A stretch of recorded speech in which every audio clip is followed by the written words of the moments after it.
Hello అండి. అందరూ ఎలా ఉన్నారు? మేమైతే బాగున్నాం. మీరు కూడా బాగుండాలని కోరుకుంటున్నాను. ముందుగా ఈ సంవత్సరం డీఎస్సీ రాస్తున్న వాళ్ళందరికీ ఆల్ ది బెస్ట్ అండి. మనకు నోటిఫికేషన్ కూడా ఆల్రెడీ జూలై 17 నుంచి 31 అనుకుంటా ఎగ్జామ్ అనేది. అందరూ కూడా ఎగ్జామ్ బాగా ప్రిపేర్ అవ్వండి. మంచి మార్క్స్ వస్తాయి. కాంపిటీషన్ కూడా చాలా ఎక్కువగా ఉంది. ఈరోజు టాపిక్ ఏంటంటే మనకి తెలుగు మెథడాలజీకి సంబంధించి బిట్స్ అనేవి చెప్పుకోవడం జరుగుతుంది. చాలా ఇంపార్టెంట్ బిట్స్ డైలీ చెప్తున్నానండి. దీనికి ముందు మనం ఈ తెలుగు మెథడాలజీకి సంబంధించి first lesson, second lesson complete అయిపోయాయి. ఈ థర్డ్ లెసన్ అది లాస్ట్ వీడియో అండి. థర్డ్ లెసన్‌కి సంబంధించి చెప్పడం జరుగుతుంది. రేపు మనం ఫోర్త్ లెసన్ గురించి చెప్పుకుంటాము.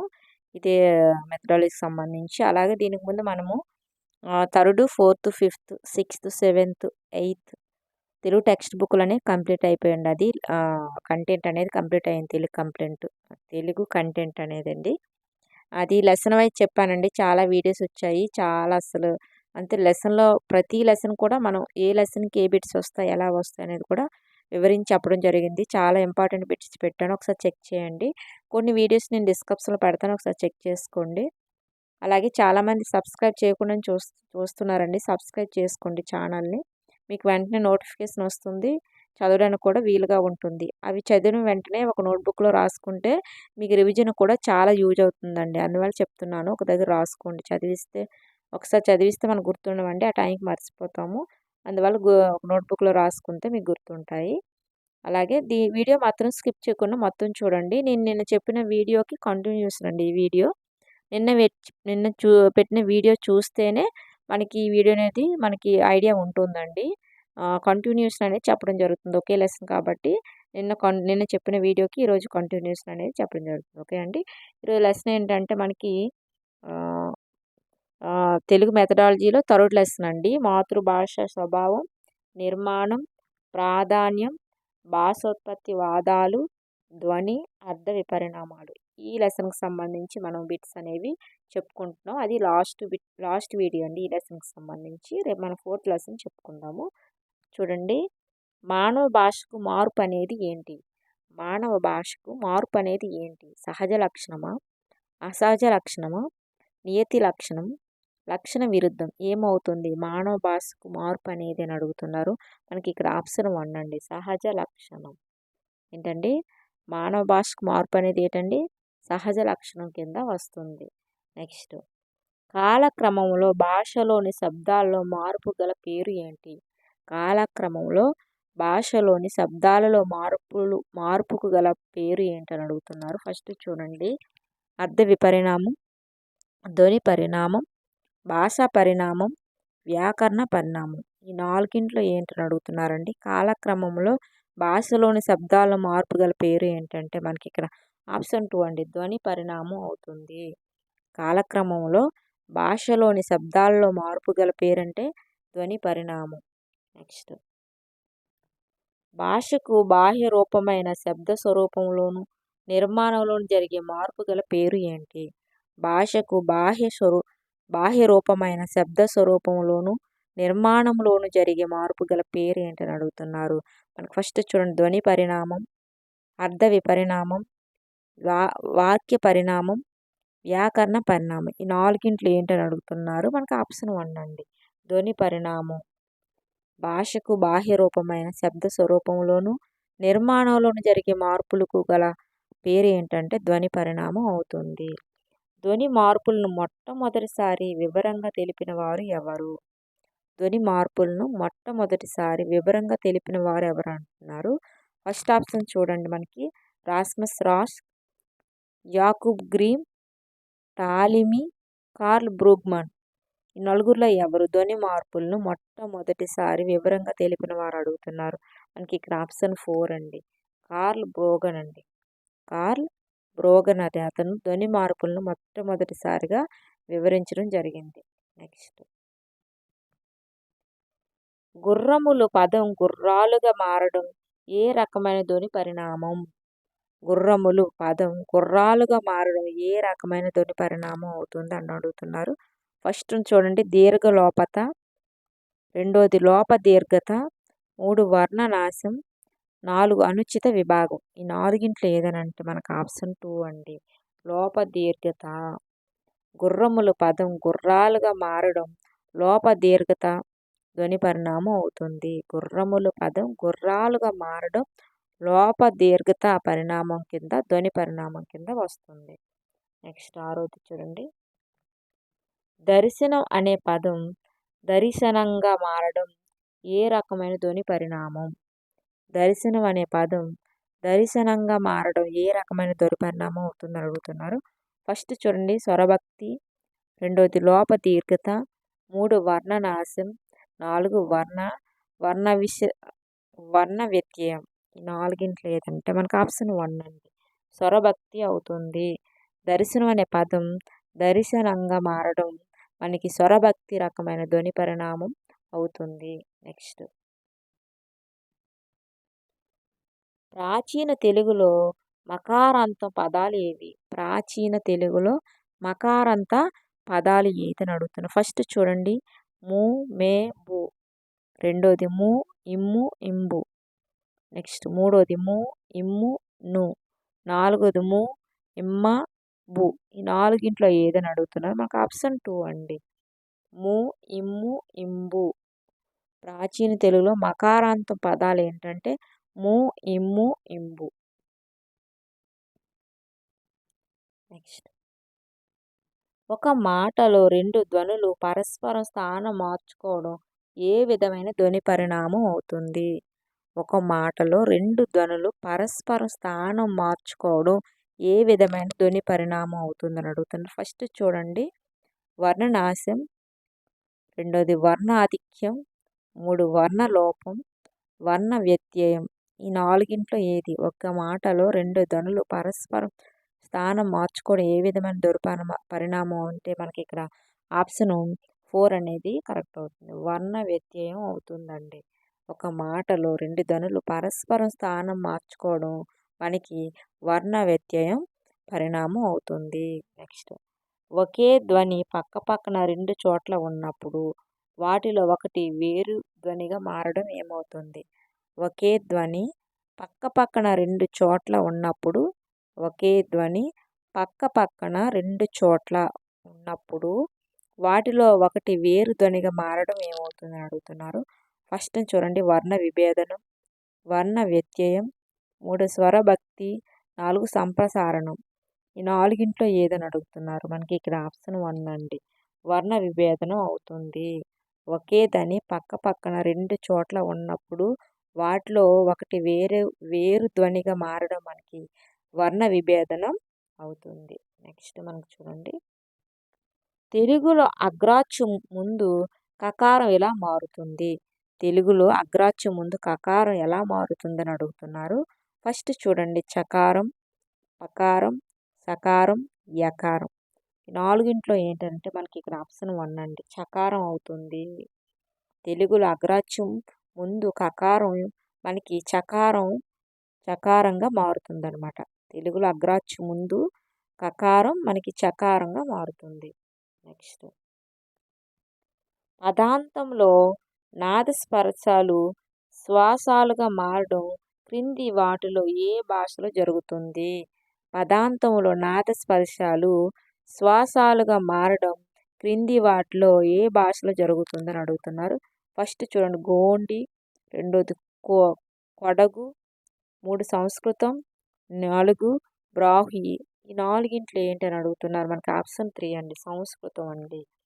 పదాంతంలో నాదస్పర్శాలు శ్వాసాలుగా మారడం మనకి సంస్కృతం క్రింది వాటిలో మనకి సంస్కృత భాషలో జరుగుతుందన్నమాట. నెక్స్ట్ ఉత్పలం అనే పదం ఉత్పలంగా మారడాన్ని ఏ విధమైన ధ్వని పరిణామంగా పేర్కొంటాము? ఉత్పలం అనే పదం ఉత్పలంగా మారడాన్ని ఏ విధమైన ధ్వని పరిణామంగా పేర్కొంటారని అడుగుతున్నారు.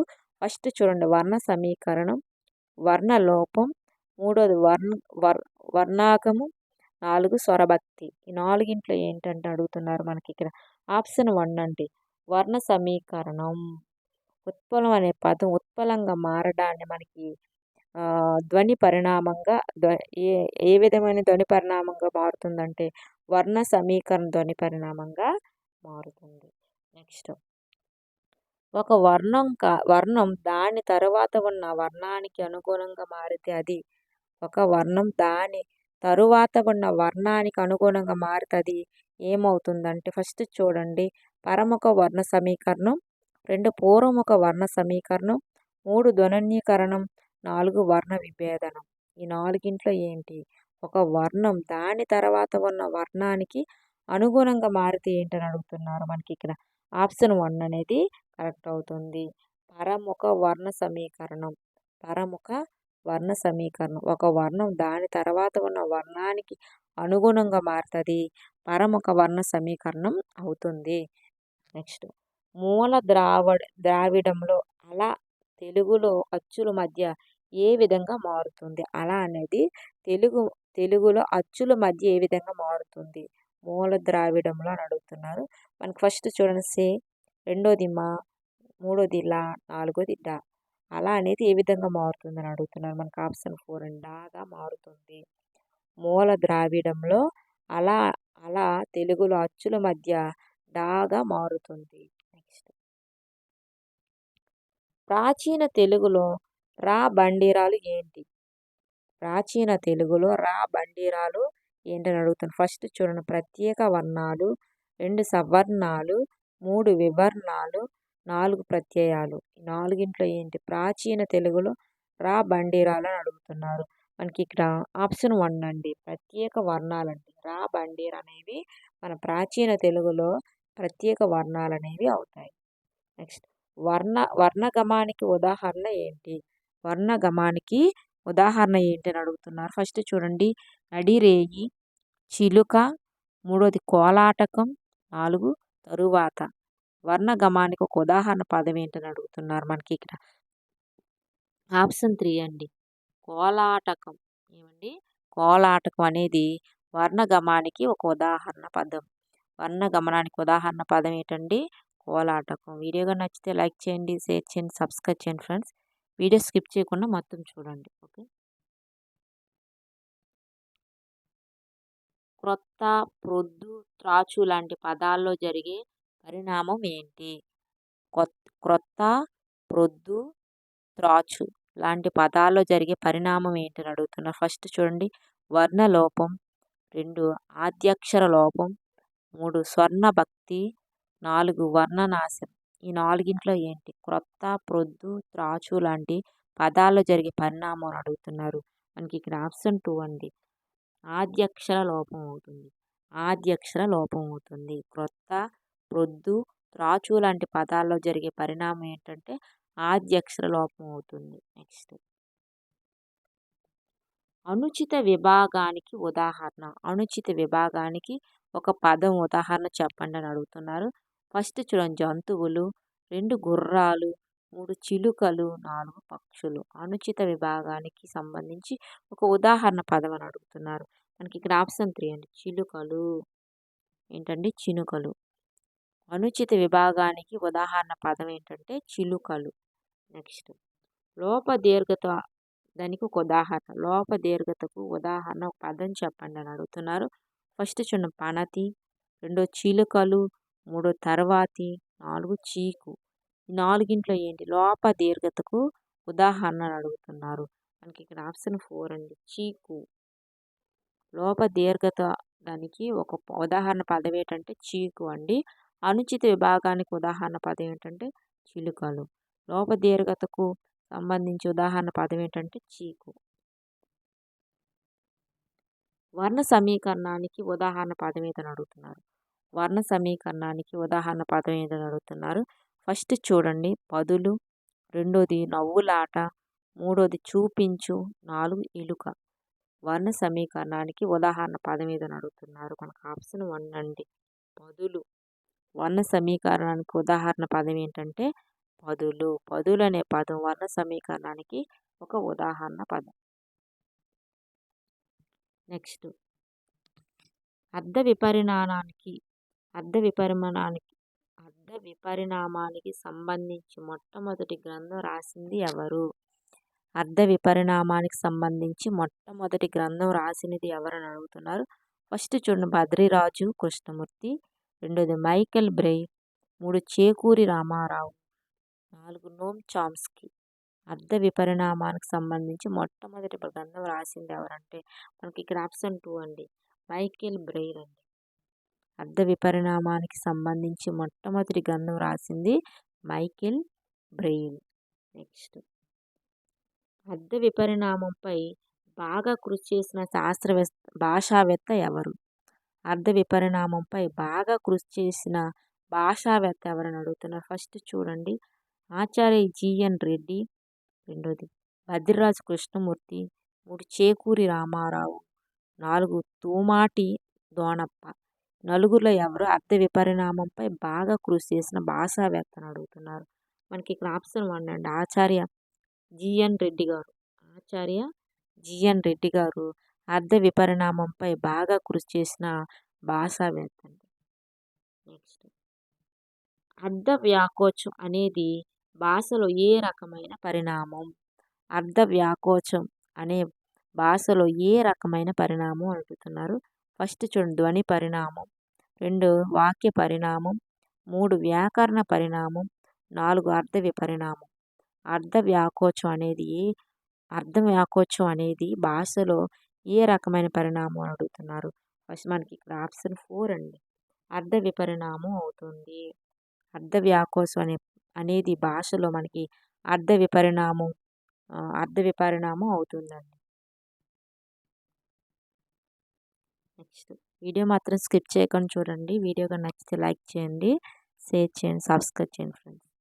నెక్స్ట్, భాషలో పదాలకు కాలక్రమంలో అర్థాలు మారితే ఏమవుతుంది? భాషలో పదాలకు కాలక్రమంలో అర్థాలు మారితే ఏమవుతుందని అడుగుతున్నారు. ఫస్ట్ చూడండి, ధ్వని పరిణామం అవుతుందా, అర్థ విపరిణామం అవుతుందా, వాక్య పరిణామం అవుతుందా, కావ్య పరిణామం అవుతుందా? భాషలో పదాలకు కాలక్రమంలో అర్థాలు మారితే ఏంటని అడుగుతున్నారు. మనకి ఇక్కడ ఆప్షన్ 2 అనేది కరెక్ట్, అర్థ పరిణామం అవుతుంది. అర్థ విపరిణామం అంటే భాషలో పదాలకు కాలక్రమంలో అర్థాలు మారితే మనకి అర్థ విపరిణామంగా అవుతుంది. నెక్స్ట్, క్రింది వాటిలో అర్థ సంకోచానికి ఉదాహరణ ఏంటి? క్రింది వాటిలో అర్థ సంకోచానికి ఉదాహరణ ఏంటని అడుగుతున్నా. ఫస్ట్ చూడండి, రాక్షసుడు. సన్యాసి. 3 వస్తాదు. 4 వైతాళికుడు. అర్థ సంకోచానికి ఉదాహరణ పదం ఏదని అడుగుతున్నారు. మనకి ఇక్కడ ఆప్షన్ 3 అండి, వస్తాదు. వస్తాదు అనే పదం అర్థ సంకోచానికి ఒక ఉదాహరణ పదం. అర్థ సంకోచానికి ఉదాహరణ పదం ఏంటండి? వస్తాదు. నెక్స్ట్, కళావంతులు, కైంకర్యం లాంటి పదాలు ఏ రకమైన అర్థ విపరిణామానికి చెందినవి? కళావంతులు, కైంకర్యం లాంటి పదాలు ఏ రకమైన అర్థ విపరిణామానికి చెందినవి అని అడుగుతున్నారు. ఫస్ట్ చూడ, అర్థ వ్యాకోచం, అర్థ సంకోచం. 3 అర్థ పకర్ష. 4 అర్థోత్కర్ష. ఈ 4 ఏంటని అడుగుతున్నారు. మనకి ఇక్కడ ఆప్షన్ 3 అండి, అర్థ పకర్ష అండి. కళావంతులు, కైంకర్యం లాంటి పదాలు మనకి అర్థ విపరిణామానికి చెందినవి. నెక్స్ట్, ఆరంజ్యోతి అనే పదం పొందిన అర్థ విపరిణామం ఏంటి? ఆరంజ్యోతి అనే పదం పొందిన అర్థ విపరిణామం ఏది? ఫస్ట్ చూడండి, సభ్యోక్తి. 2 లోక నిరుక్తి. 3 అలంకారిక ప్రయోగం. 4 లక్ష్యార్థ సిద్ధి. ఈ 4 ఏంటంటే మనకు ఆప్షన్ 2 అండి, లోక నిరుక్తి అవుతుంది. ఆరంజ్యోతి అనే పదం పొందిన అర్థ విపరిణామం ఏంటంటే లోక నిరుక్తి అవుతుంది. నెక్స్ట్, ఆధారదేయ, కార్యకారణ, అంగాంగి, ఏకదేశాది సంబంధం వల్ల లక్ష్యార్థాలు ఏర్పడి రూఢికెక్కడానికి పేరు ఏంటి? ఆధారదేయ, కార్యకారణ, అంగాంగి, ఏకదేశాది సంబంధం వల్ల లక్ష్యార్థాలు ఏర్పడే రూఢికెక్కడానికి పేరు ఏంటని అడుగుతున్నారు. ఫస్ట్ చూడండి, లక్ష్యార్థ సిద్ధి, లోక నిరుక్తి, మృదోక్తి, నెక్స్ట్ అర్థోత్కర్ష. ఈ 4 ఏంటని అడుగుతున్నారు. మనకు ఆప్షన్ 1 అండి, లక్ష్యార్థ సిద్ధి అండి.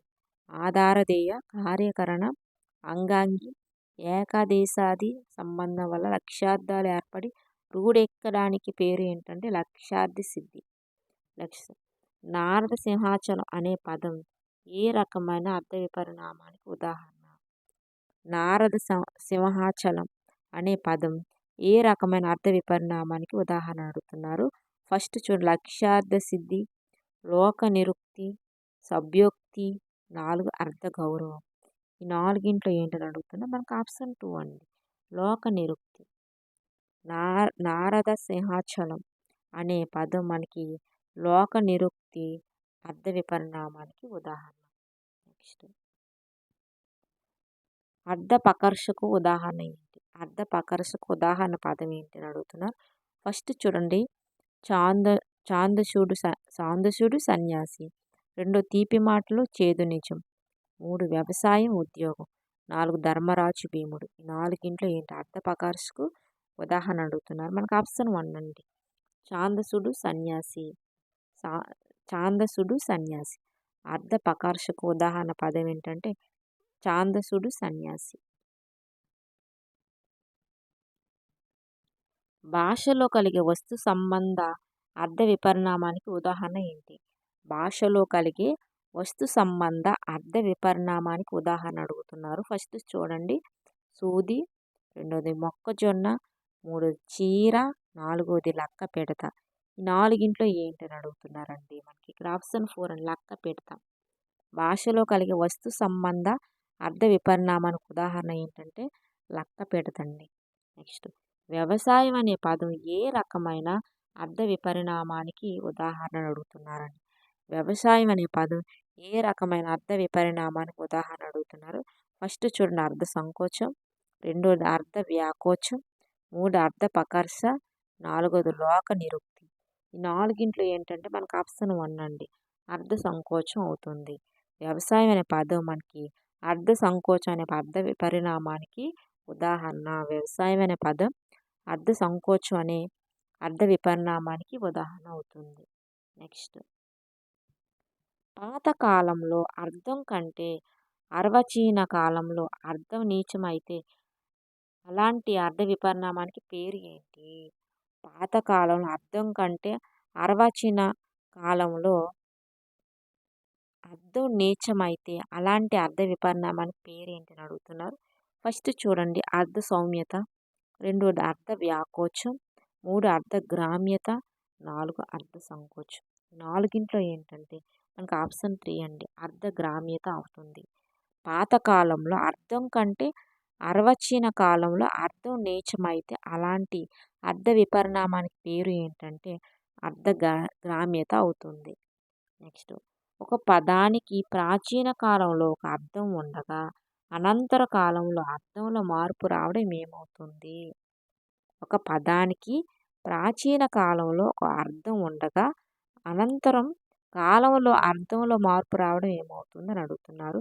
ఫస్ట్ చూడండి, అర్థ విపరిణామం, ధ్వని పరిణామం, వాక్య పరిణామం, వర్ణ పరిణామం. ఈ నాలుగింట్లో ఏంటంటే మనకు ఆప్షన్ 1 అండి, అర్థ విపరిణామం. ఒక పదానికి ప్రాచీన కాలంలో ఒక అర్థం ఉండగా అనంతర కాలంలో అర్థం మార్పు రావడం మనకి అర్థ విపరిణామం అవుతుంది. నెక్స్ట్ ఈ వీడియోకి లాస్ట్ బిట్ అండి, దీంతో మనకి థర్డ్ లెసన్ అనేది కంప్లీట్ అవుతుంది. రేపు మన 4th లెసన్ అనేది చెప్పుకుంటాం తెలుగు కంటెంట్కి సంబంధించి. నెక్స్ట్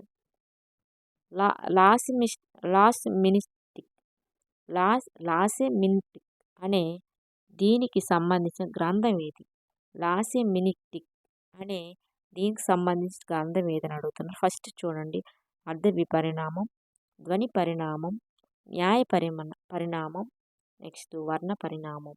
ఈ నాలుగింట్లో ఏంటంటే మనకు ఆప్షన్ 1 అండి, మనకు ఆప్షన్ 1 అనేది కరెక్ట్ అవుతుంది.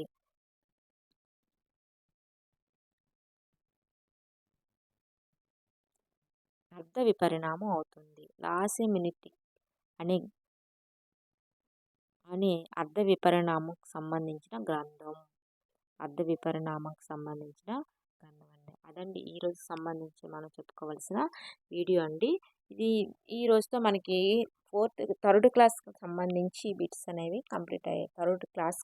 థర్డ్ లెసన్కి సంబంధించి తెలుగు మెథడాలజీలో మనకి థర్డ్ లెసన్కి సంబంధించి బిట్స్ అనేవి కంప్లీట్ అయ్యాయి. రేపు మనము ఫోర్త్ లెసన్ అనేది చెప్పుకుంటాం. ఇది తెలుగు మెథడాలజీకి సంబంధించి. వీడియోగా నచ్చితే లైక్ చేయండి, షేర్ చేయండి, సబ్స్క్రైబ్ చేయండి ఫ్రెండ్స్. చాలా ఇంపార్టెంట్ బిట్స్ నేను డైలీ పెడుతుంటాను డిఎస్సికి సంబంధించి. అందరూ కూడా బాగా చదవండి, మంచి మార్క్స్ వస్తాయి. ఓకే అండి. రేపు మరొక వీడియోతో మళ్ళీ కలుసుకుందాం. టేక్ కేర్ అండి. బాయ్.